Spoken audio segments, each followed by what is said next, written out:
오늘 하루 얼마나 고단하셨습니까? 마음연입니다. 살다 보면 누구나 한 번쯤 가슴 한가운데 커다란 구멍이 뚫린 것 같은 날을 마주합니다. 믿었던 사람의 차가운 등돌림, 평생을 바쳐 일군 사업의 실패, 혹은 사랑하는 이를 먼저 떠나보낸 뒤 찾아오는 사무치는 그리움. 우리는 흔히 이런 슬픔을 두고 가슴이 찢어진다, 억장이 무너진다라고 말합니다. 그런데 여러분, 그거 아십니까?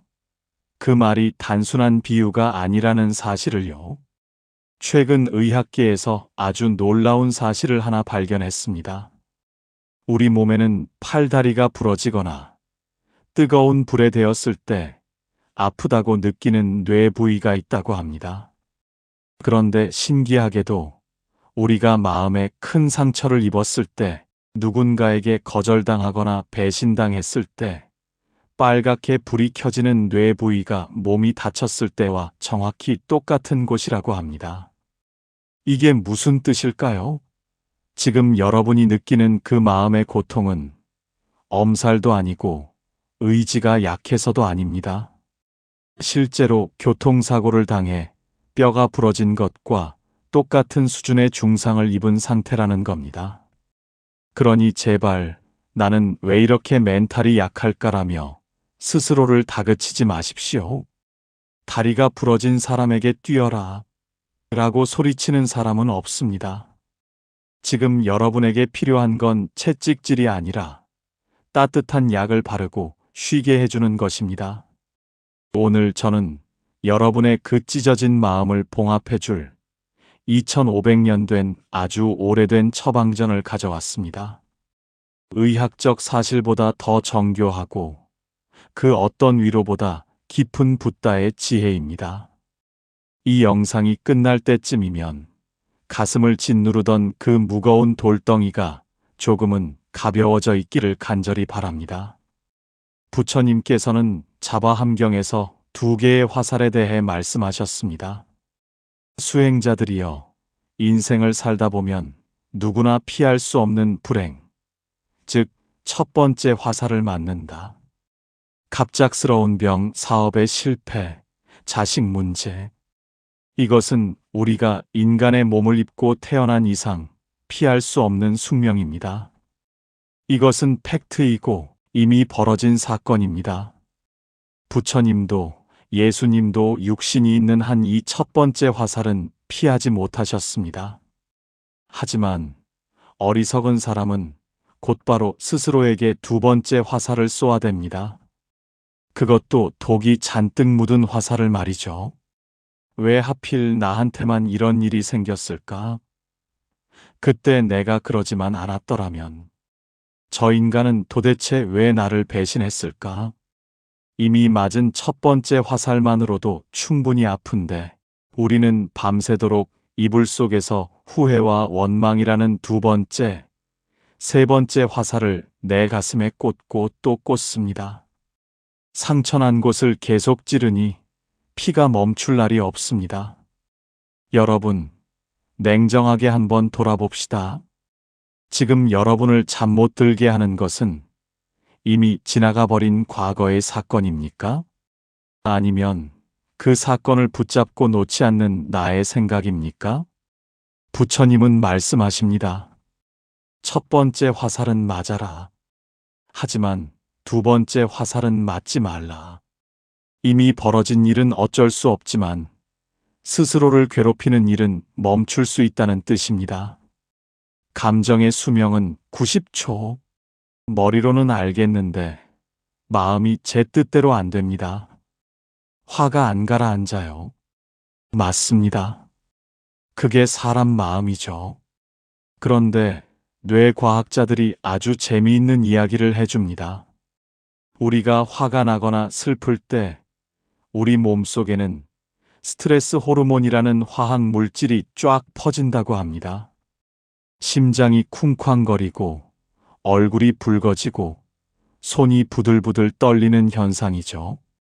그런데 이 화학 물질이 우리 몸을 휩쓸고 빠져나가는데 걸리는 시간이 얼만지 아십니까? 단 90초라고 합니다. 아무리 격렬한 분노도 생물학적으로는 1분 30초면 그 수명이 다한다는 겁니다.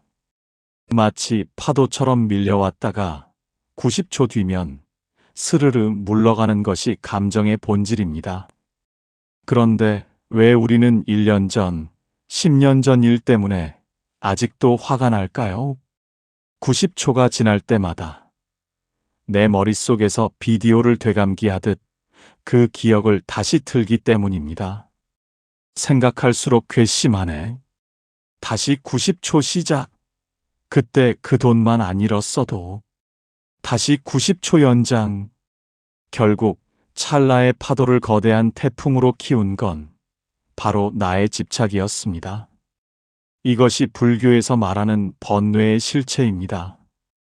이제 선택은 여러분에게 달렸습니다. 90초 동안 파도를 타고 흘려보내시겠습니까?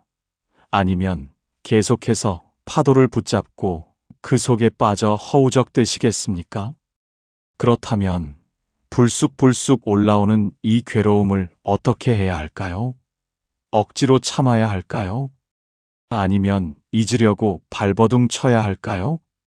옛말에 흰 곰을 생각하지 말라고 하면 하루 종일 흰 곰만 생각난다고 했습니다. 괴롭지 말아야지, 잊어야지 하고 애를 쓰면 우리 뇌는 그 괴로움에 더 집착하게 됩니다. 여기서 부처님의 위대한 지혜, 알아차림이 필요합니다. 마음을 집이라고 생각해 보세요. 슬픔, 분노, 불안. 이 친구들은 예고 없이 찾아오는 불청객입니다.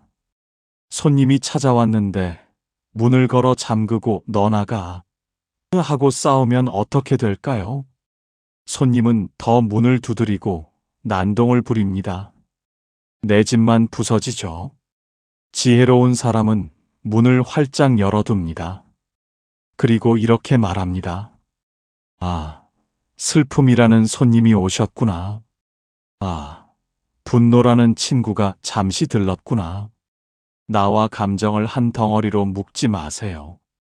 나는 슬프다라고 말하면 내가 슬픔 그 자체가 됩니다. 대신 내 안에 슬픔이 있구나라고 남 이야기하듯 말해보세요. 신기하게도 감정의 이름을 붙여주는 순간 뇌에 흥분된 부위가 차갑게 식는다는 것이 과학적으로도 증명되었습니다. 고통은 주인이 아닙니다. 잠깐 머물다 가는 손님입니다. 손님이 행패를 부린다고 같이 뒹굴지 마세요. 그저 강 건너 불 구경하듯 내 마음을 가만히 지켜보십시오. 주인이 관심을 주지 않으면 손님은 제풀에 지쳐 스스로 떠나갑니다. 이것이 진정한 방아착 내려놓음입니다. 사랑하는 구독자 여러분, 지금 겪고 계신 이 시련이 영원할 것 같아 두려우신가요? 이 세상에 변하지 않는 것은 단 하나, 모든 것은 변한다는 사실뿐입니다. 부처님께서는 이를 재행무상이라 하셨습니다. 겨울이 아무리 길고 추워도 반드시 봄은 옵니다. 밤이 아무리 칠흑같이 어두워도 기어코 새벽은 밝아옵니다. 지금 여러분이 겪는 고통이 극심하다는 것은 역설적이게도 이 고통의 수명이 다해가고 있다는 신호일지도 모릅니다.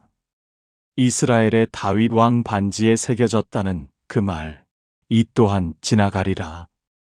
이것은 막연한 희망 고문이 아닙니다. 우주의 법칙입니다. 지금 여러분은 인생이라는 긴 여정 속에서 어둡고 긴 터널을 지나고 있는 중입니다. 터널 안은 무섭고 답답합니다. 하지만 멈추지만 않는다면, 걷다 보면 반드시 출구의 빛이 보입니다.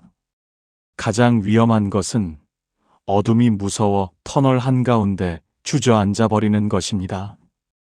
부처님 말씀처럼 소리에 놀라지 않는 사자처럼 그물에 걸리지 않는 바람처럼 그저 묵묵히 오늘 하루를 견뎌내십시오.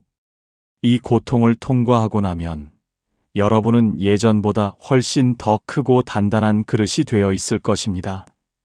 어쩌면 지금의 이 시련은 훗날 여러분이 받을 큰 복을 담기 위해 하늘이 여러분의 그릇을 깨고 다시 빚는 과정일지도 모릅니다.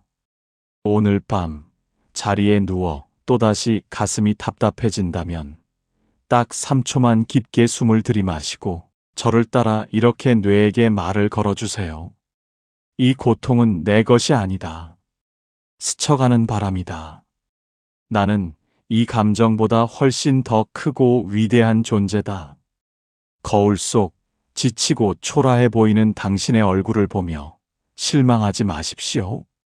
제 눈에는 보입니다. 그 모진 비바람을 온몸으로 맞으면서도 부러지지 않고 여기까지 버텨온 당신의 위대한 생명력이 보입니다. 당신은 당신이 생각하는 것보다 훨씬 더 강한 사람입니다. 이 영상을 시청하신 여러분, 댓글에 이 또한 반드시 지나갑니다라고 남겨주세요. 오늘도 무사히 버텨주셔서 고맙습니다. 이 영상이 여러분의 긴 밤에 작은 등불이 되었기를 바랍니다. 마음과 마음을 잇는 곳, 마음연이었습니다. 오늘 밤은 부디 편안하십시오.